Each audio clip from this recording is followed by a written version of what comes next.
យើងមកនិយាយអំពី security risk ដែលវា high risk មែនទែនវា more dangerous than ចំណុចផ្សេងទាំងអស់របស់ API security ណាហើយនេះគឺជា OWASP top 10 list ដែលជាចំណុចទី1ហ្មង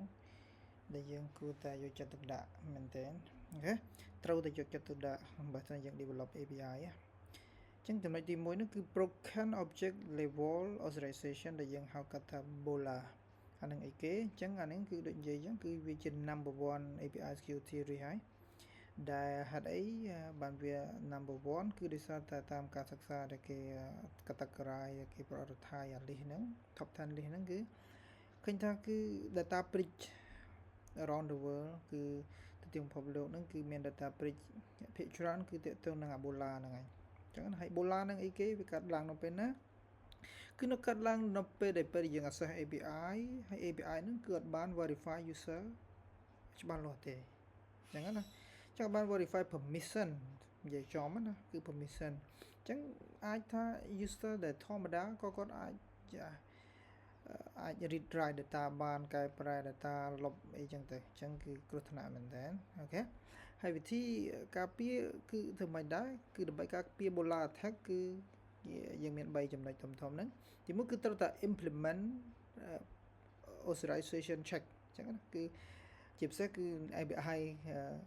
endpoint របស់យើងពេលយើង expose ទៅគឺមិនមែនថាមិនទេគឺគ្រប់ request ទាំងអស់គឺយើងត្រូវប្រកាសថាយើងមានការ check ត្រឹមត្រូវចឹងណាយ៉ា every request អូខេចឹងអត់អាចថាអាណាសំខាន់ចឹងអាណាទេមែនតើគឺសំខាន់ទាំងអស់ឲ្យយើង expose ទៅក្រៅចឹងណាទី2គឺយ៉ាចឹងដើម្បីធ្វើទាំងអស់ហ្នឹងក្រៅតែពី check validation ហើយចឹងគឺយើងត្រូវតែមាន implement role based access control គឺហៅថា RBAC ចឹងណាឬក៏ attribute based ABAC គឺ implement វាទៅយើងមាន library ដែល trusted ផ្សេងយើងអាចយកមកប្រើប្រាស់មកយើងកុំ implement manual យើងត្រឡប់ប្រើ framework ឬក៏អាចថា library ដែលយើងទុកចិត្តបានចឹងទៅព្រោះគេមាន implement គេ trusted គេបាន check គេបាន certify ត្រឹមត្រូវចឹងទៅហើយចុងក្រោយគឺ never trust client side ចឹងយើងកុំពឹងលើ client side អានឹងគឺជាកំហុសមែនទែននៅពេល develop application ខាង back end ខាង API គឺយ៉ាពេលខ្លះគឺពឹងលើ validate នៅលើ front end ហើយ front end គ្មានប្រយោជន៍អីទេបើយើងគិតទៅសម្រាប់ attacker អញ្ចឹងណាព្រោះ attacker គេអាច bypass គេអត់ដែលប្រើ front end យើងទេ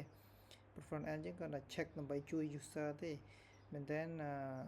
attacker គឺពាក្យច្រើនគឺគាត់ចេះឲ្យតែគាត់មាន access អីមក API យើងគាត់អត់មានប្រើ front end យើងទេចឹងបើសិនជាយើងអត់មាន validate មានការ implement back end ហើយ API យើងឲ្យបានត្រឹមត្រូវទេយ៉ាចំគឺយ៉ាគឺនឹងមានបញ្ហាកើតឡើងការគេអាច bypass ឬក៏គេអាចធ្វើbreak access control ហ្នឹងហើយចឹងសំខាន់មែនតើខាង back end API គឺត្រូវតែ validate គ្រប់ request គ្រប់ function របស់យើងទាំងអស់ហ្នឹងអូខេអរគុណច្រើនហើយជួបគ្នានៅវីដេអូក្រោយទៀត